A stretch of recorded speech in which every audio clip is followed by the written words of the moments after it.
This podcast is sponsored by Ramp. Are you the decision maker in your company? Consider this. For the first time in decades, there's a better option for a corporate card and spend management platform. Meet Ramp, the only corporate card and spend management system designed to help you spend less money so you can make more. Most corporate credit cards offer points as incentives, but those points amount to less than their worth in real cash value. Ramp's business cards offer you cash back, real money in your pocket. Plus, you control who spends what with each vendor. And Ramp's software collects and verifies receipts automatically, which means you'll stop wasteful spending and close your books in hours instead of days. Businesses that use Ramp add up to 5% to their bottom line the first year.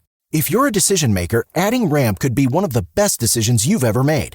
And now get $250 when you join Ramp for free. Just go to ramp.com/easy. Ramp.com/easy. RAMP.com/easy. Cards issued by Sutton Bank and Celtic Bank, members of FDIC. Terms and conditions apply. This is Scott Richmond. And Arnie Sherman. You're listening to What Do You Know on Newstalk KGVO, AM 1290 and 98.3 FM.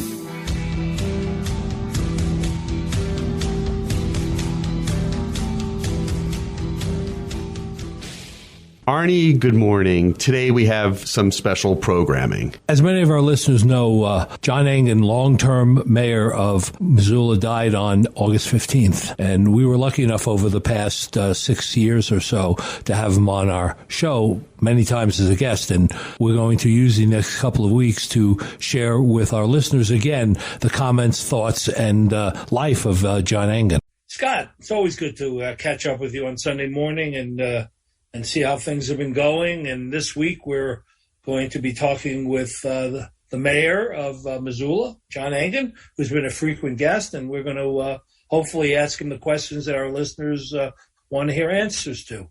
One of the things that I want to point out that some people don't know. And by the way, he's running, just to be clear, he's running for a fifth term, an unprecedented fifth term.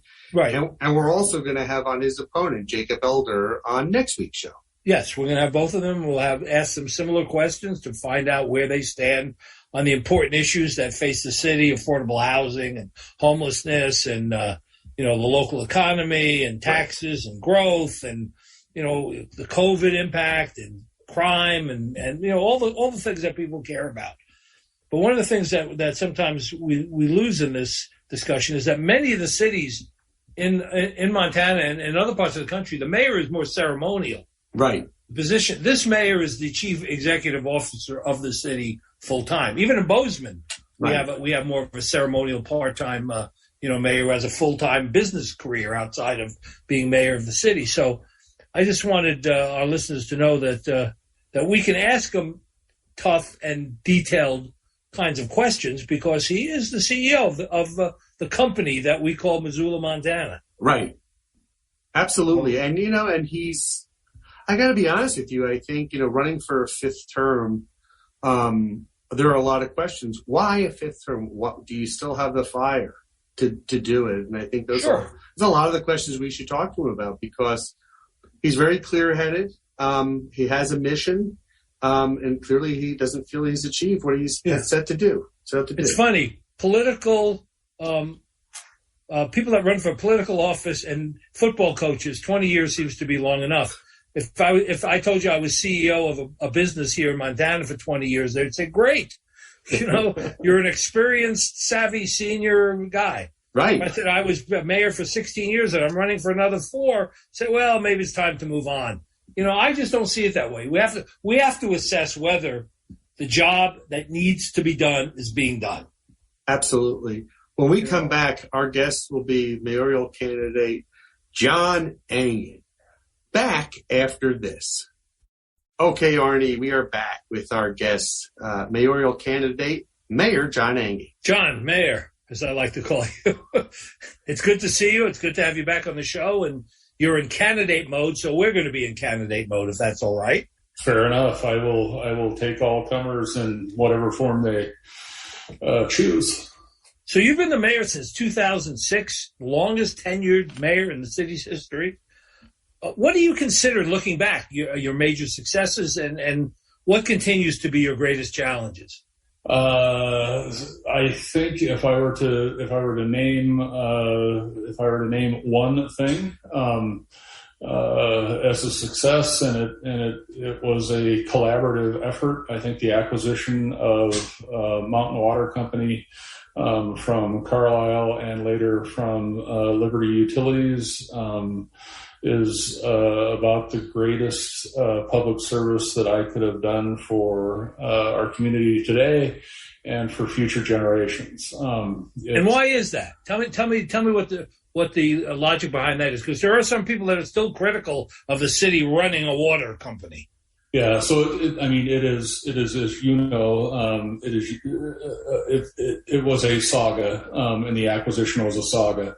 But I tell you, you don't have to look very far to see harbingers of the future of water as a resource and as a commodity in the United States and around the world, and having the literal lifeblood of community in the form of water, controlled by faraway investors, makes absolutely no sense, and I think is dangerous. And so acquiring that system, improving that system, and securing that system for generations to come is something that the city of Missoula will not need to. We're not going to have to worry about our water future, and we were the only city of size in the state of Montana that did not own and operate its own water system. Monopolies are terrible. Regulated monopolies aren't that much better. And this is a system that now is in control of the public, and that's as it should be. And so what's your greatest challenge looking back over the 16 years? There are many, and they are ongoing. Housing, homelessness, mental illness, addiction, poverty, human suffering. All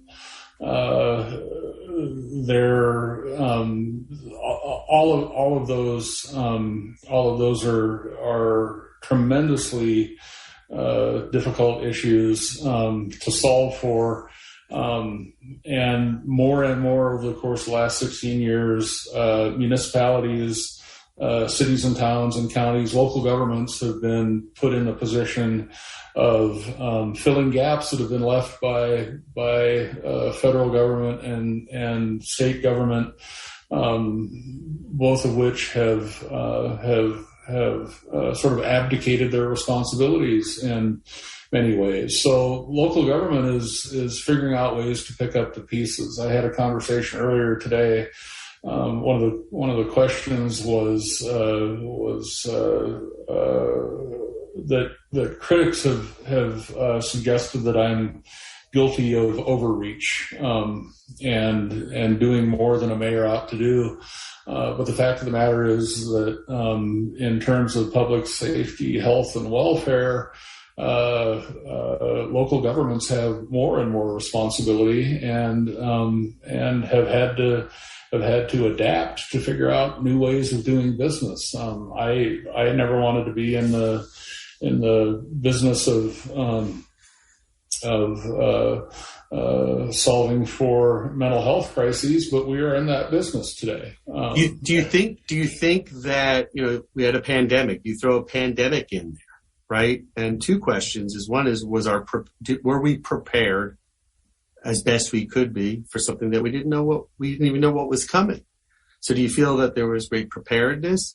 And second question is, how do you feel we've fared, 20 months in? Yeah. So, the benefit of hindsight, I will tell you that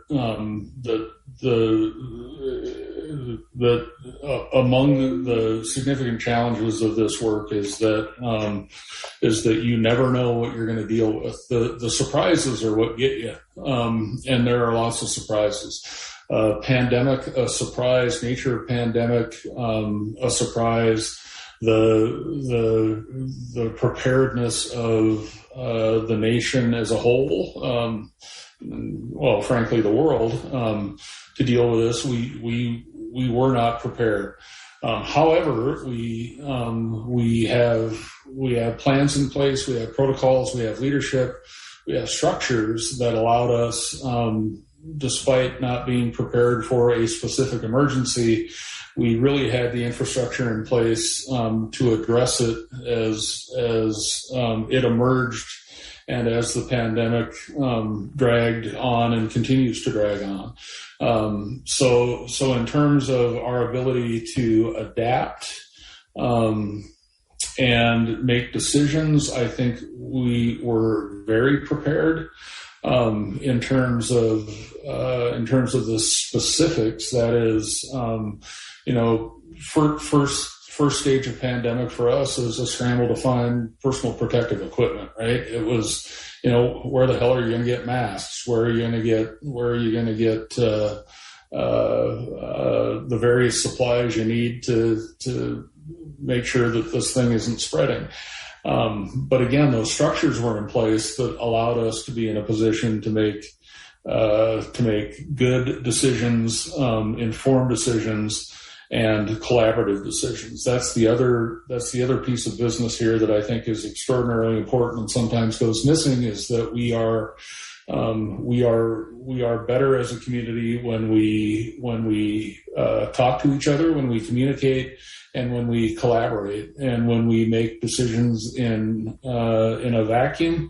Those decisions aren't the best, and generally require us to go back to the drawing board and try again.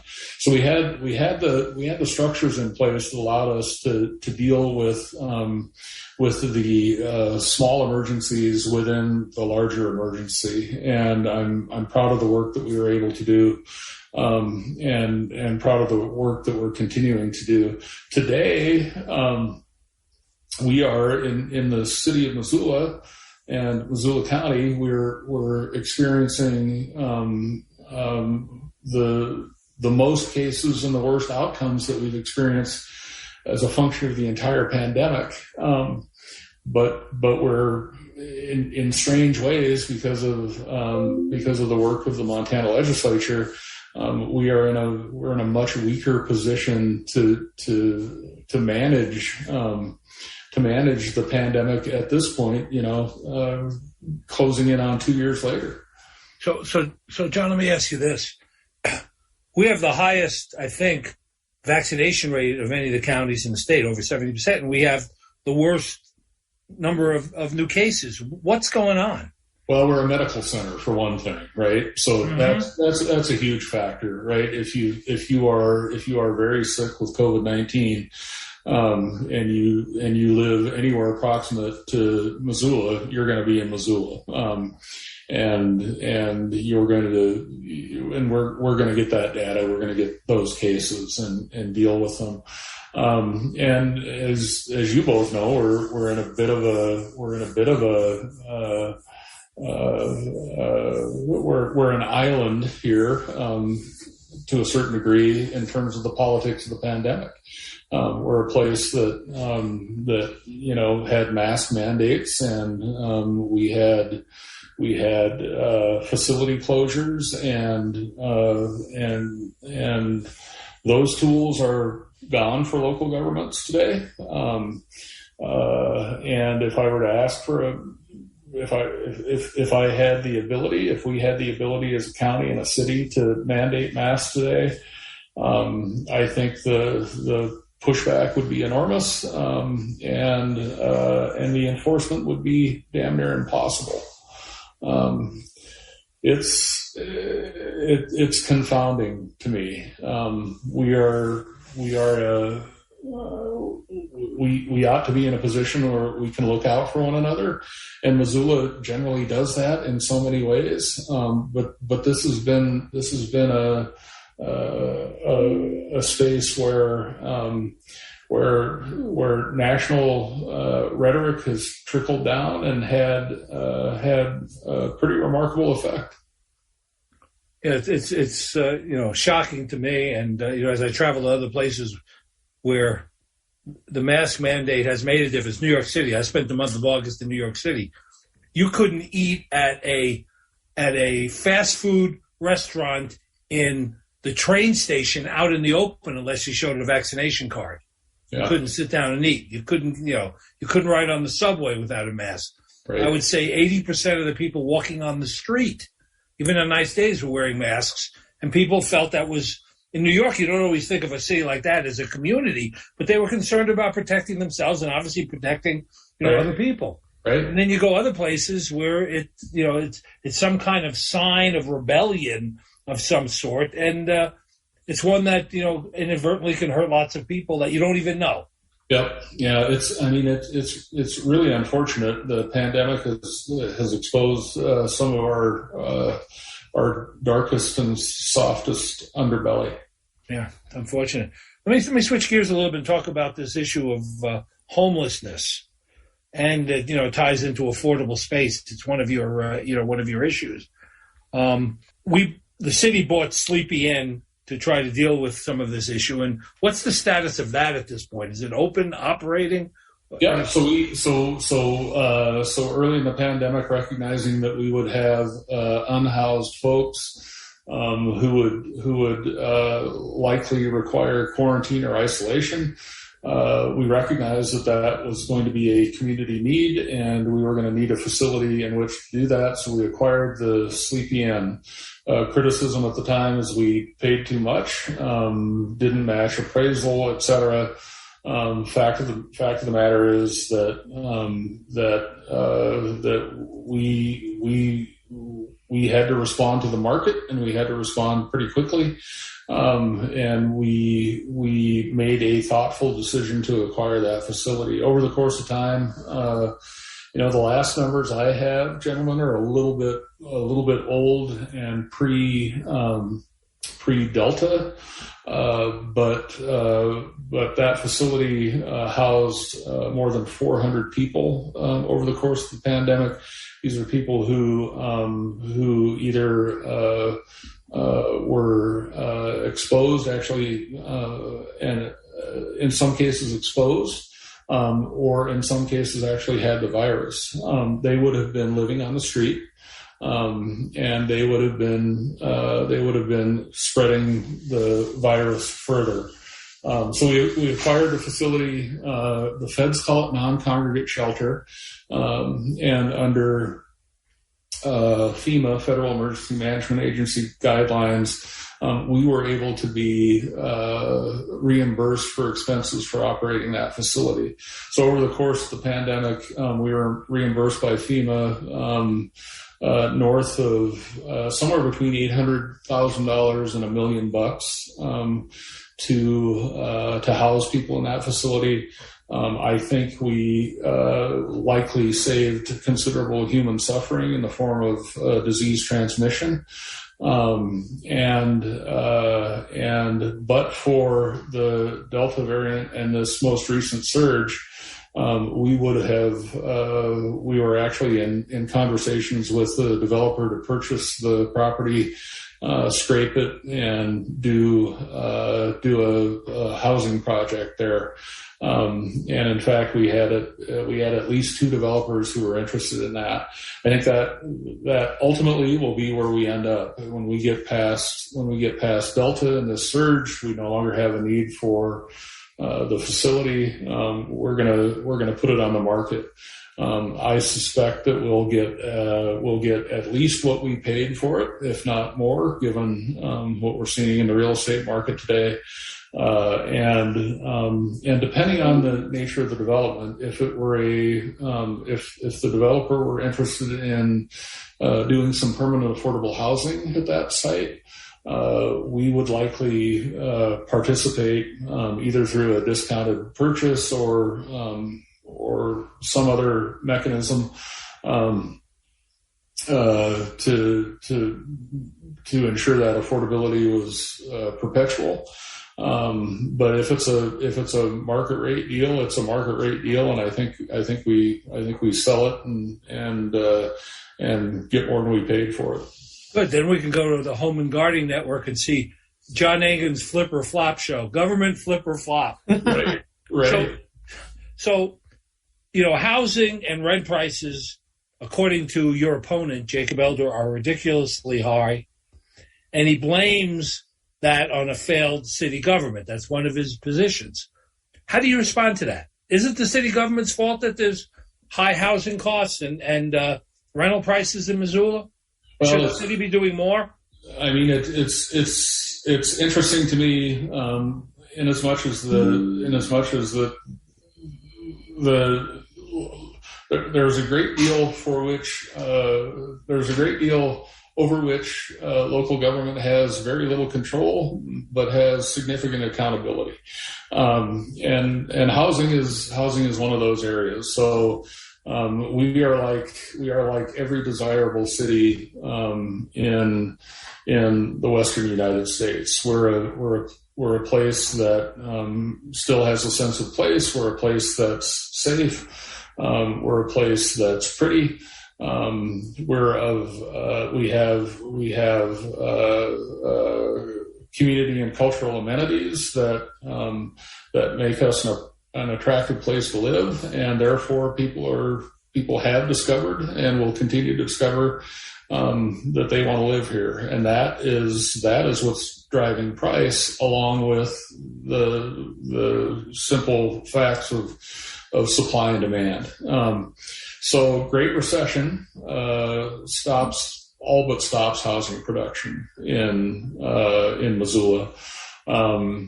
Housing production begins to pick up pre-pandemic, but we still had an inventory problem. We had both an inventory problem in terms of rental property, and we had an inventory for single-family homes. Pandemic exacerbates that. And low inventory and high demand result in increasing costs. All of those are market factors. What we can do about those market factors is I think where the rubber meets the road, as it were. So housing costs and housing availability, not new. This is a slow emergency, something I've been talking about over the course of 16 years and something we've been working at. The fact of the matter is, however, that local government can only do so much with the resources that we have. And if you look around our community today at the affordable projects that are on the ground and serving the community today, very few of those exist without some participation from the city of Missoula. Further, as we look forward, we'll have roughly 1,000 affordable units open and available over the course of the next couple of years. Each of those is a product of the city of Missoula engaging in one way or another, mostly financially, to support those projects. And to suggest that we have been just sort of waiting for a crisis to happen and only now are responding is just patently false. We created the first housing office in the state of Montana for a municipality. We created the first affordable housing trust fund. All of this happening pre-election and pre-pandemic. I do not run for office so that I can get elected. I run for office so that I can do the work. And the work either gets me elected or unelected, right? So this is ongoing work. And the three things that we're engaged most heavily in today are policy reform. We need policies that match need on the ground today. And that we're addressing through code reform. And this isn't my first shot at code reform. Early in my tenure as mayor, we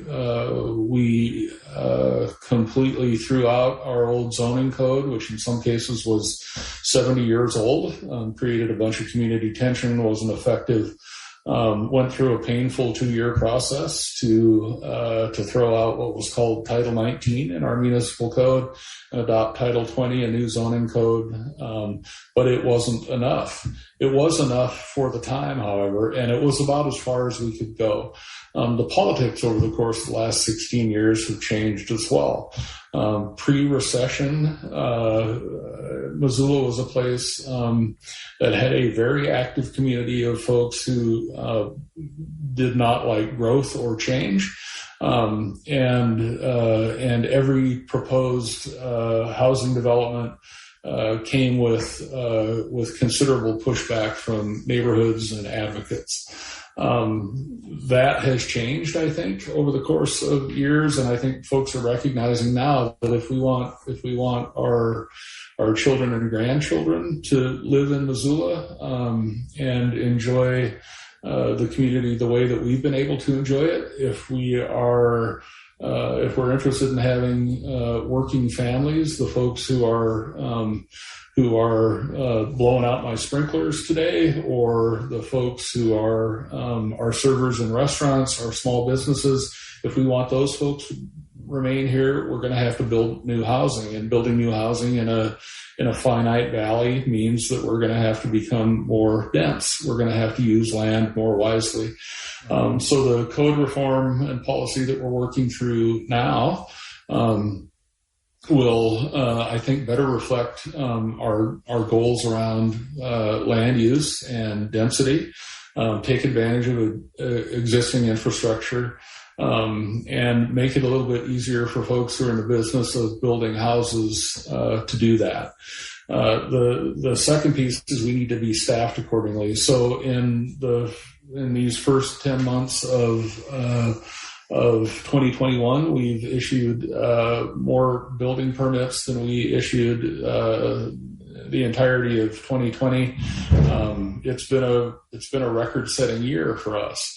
And we expect that to continue, but the process is still challenging, and we still need more staff, and we need reform around our regulatory processes. So one of the things that I hear almost uniformly from developers in Missoula is that approval and the changes take forever. I know specifically of one development of housing, townhome housing, that's been waiting over a year for lot line change approval.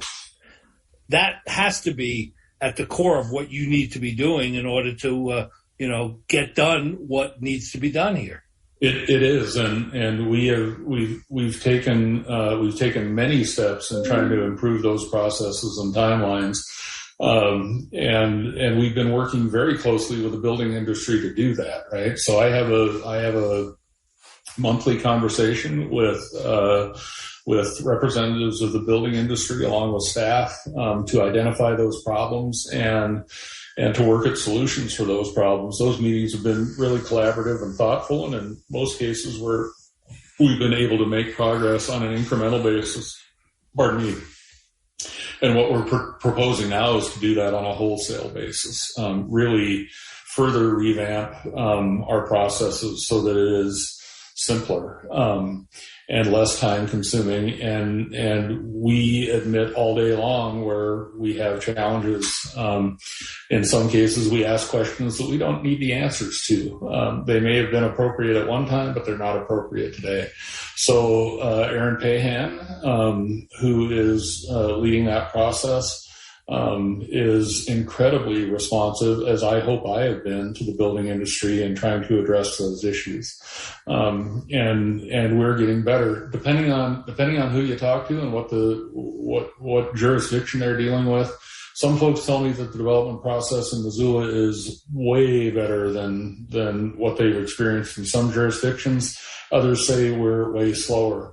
But I am committed to us being the best at permitting while simultaneously continuing to protect that public safety, health, and welfare that is part and parcel of my responsibilities and our responsibilities as a community. And there are some developers that are like more proficient and have the expertise to navigate getting things done in a municipality like Missoula, and others that don't. And so I think that's a challenge. I have looking at national politics and state politics, you referred to us as an island, right? We know what's going on within the state. There's forces that are kind of pushing against us from the state on the state side. I'd like you to talk a little bit about that and kind of how you've been navigating that now a year in into Gianforte and the legislature, but also on the Senate side as well.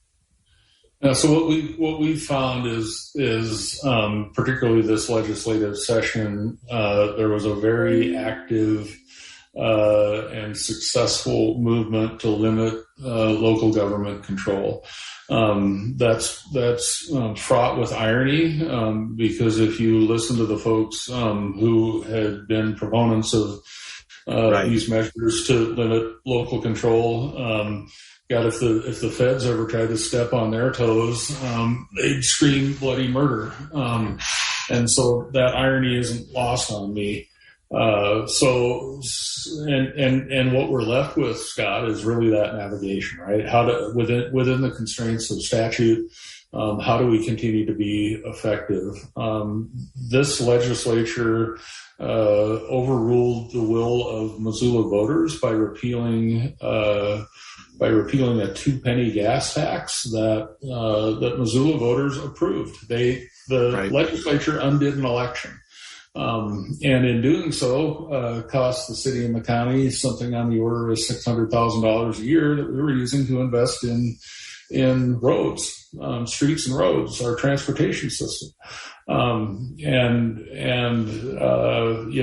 Unless other folks are elected and serving in that legislature, I think we can continue to expect more of the same. So we will continue to be as agile as we can.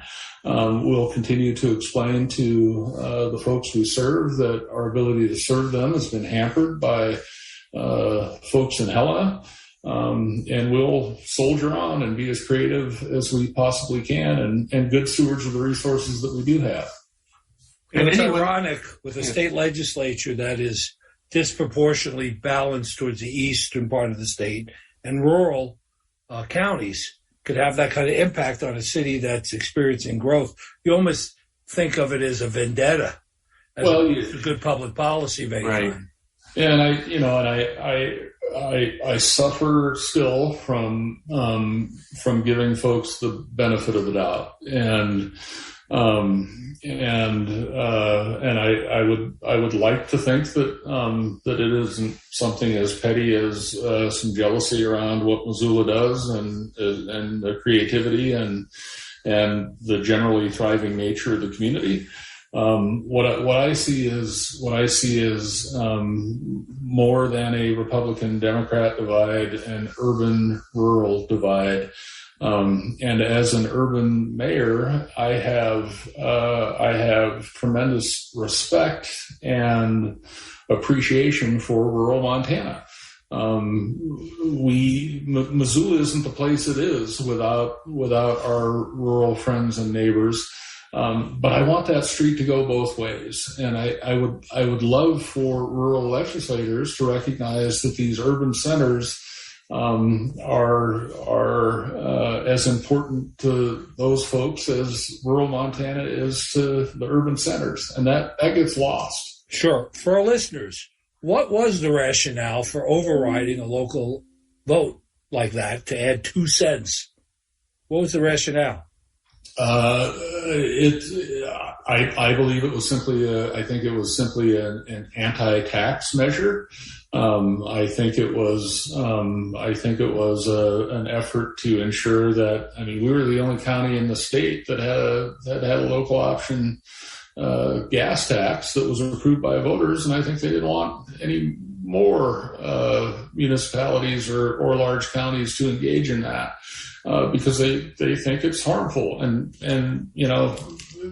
they want services, they want better roads, they want good bridges, they want good infrastructure, but there's no expectation that anybody pays for it. My continuing lingering frustration here in the state of Montana, as somebody who was born here and has lived all of my life here, is that we let the millions of visitors to our state enjoy everything that we have to offer, and we don't collect a nickel from them to support the infrastructure that allows all of those amenities to exist. Sure. And they drive through, but they don't. You know, well, we want to get that tax.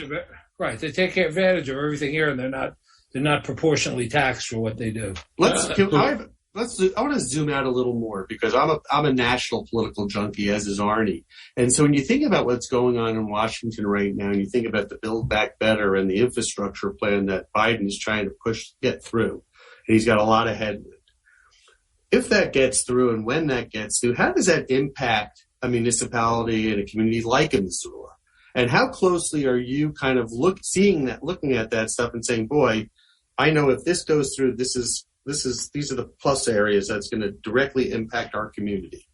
And so if I again sort of taking the broad and long view, the notion, and again, it so much depends on what survives the process, right? But if I look at, you know, we've been talking for the better part of 2 years. We've done considerable research around our ability as a community to fund 2-year college tuition free for our residents, and thinking about the benefits of that to the community and to individuals. If the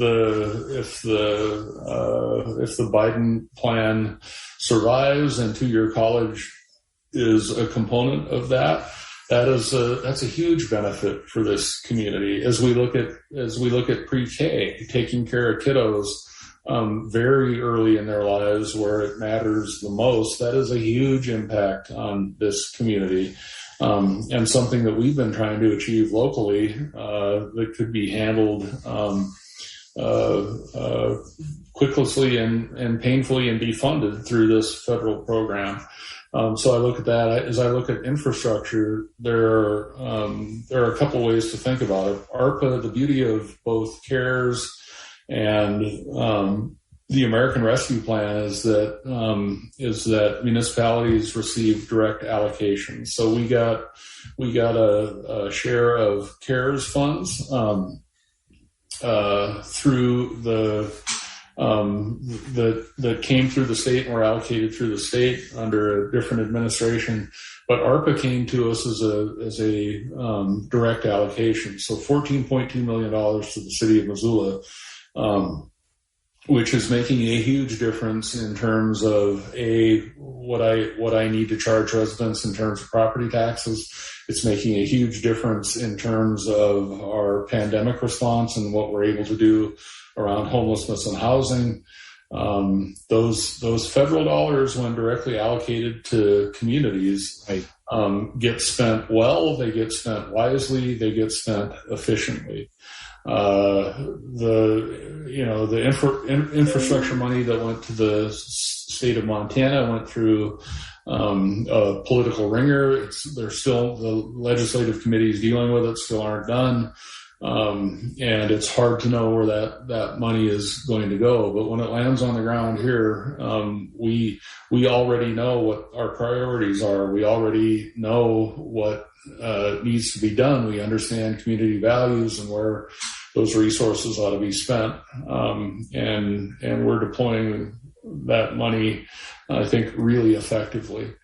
So my hope is that as a function of whatever comes out of this massive legislation, which I think is absolutely necessary to the well-being of our country, I hope that there is a direct allocation component of that, because local governments, they're on the front line. We live with the consequences of our decisions. We know our communities, and we're in a great position to put those resources to work. I want to flip back for just a minute to the campaign again. your opponent has said that there's a growing crime rate in Missoula, and we haven't been responsive to it. What's your response to that charge? I actually haven't seen any specifics with regard to this growing crime rate. What I do know is that we're working largely in the arena of violent crime, and doing everything we can around both prevention, but also arrest and prosecution and investigation. And I continue to believe that Missoula is a very safe place. And certainly as we look at other communities around the state, we're as safe or safer. We can always do better. I added 2 police officers this year to our ranks. And we invested last year while the drumbeat was defund police. I increased the police department's budget by a little better than $500,000 to ensure that we were adequately training our officers to deal with the changing landscape. We've also adjusted our schedules. For many years we have been operating on a schedule that was built around the 1980s, and it was built to compensate for the fact that people poured out of bars at 2 a.m. and raised hell on the weekends. Our calls for service, the majority of our calls for service for the police department happened between 3 in the afternoon and 10 in the evening on weekdays. And so we've revamped our schedule entirely to allow officers. We got more officers on the street during those peak times and fewer during non-peak times. And that new schedule has also allowed us to create a training regimen that allows every officer to get a full day of intensive training in arenas ranging from de-escalation to crisis intervention to use of force. So we're adapting as we go. Again, I haven't seen the set of statistics that my opponent is relying on. I also haven't seen the massive flight from the city that my opponent suggests is at play. We were at a forum, a Zoom forum a few weeks ago, and to hear the description of the city from that perspective, I didn't recognize it. I don't see people fleeing the city. I don't see people not investing in the community. I don't see businesses running out or closing. I in fact see the opposite. So in our last minutes with you, you're running for an unprecedented 5th term.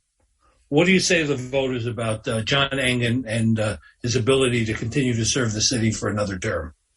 I say that I believe that I have a record that reflects a person who is collaborative and thoughtful, able to make decisions, able to respond to community needs, able to respond to emergencies, and is able to do so in a way that's effective and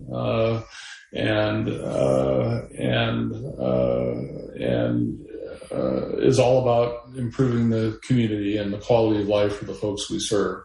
I'm not tired. I have fire in my ample belly to continue this work.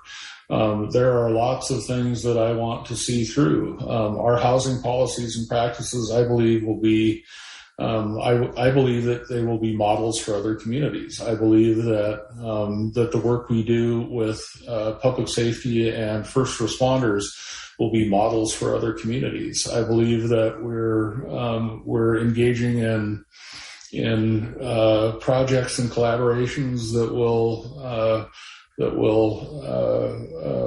be replicated over and over again in terms of housing development. There is so much great work to be done and so many great people pulling in the same direction. I have the relationships. I have the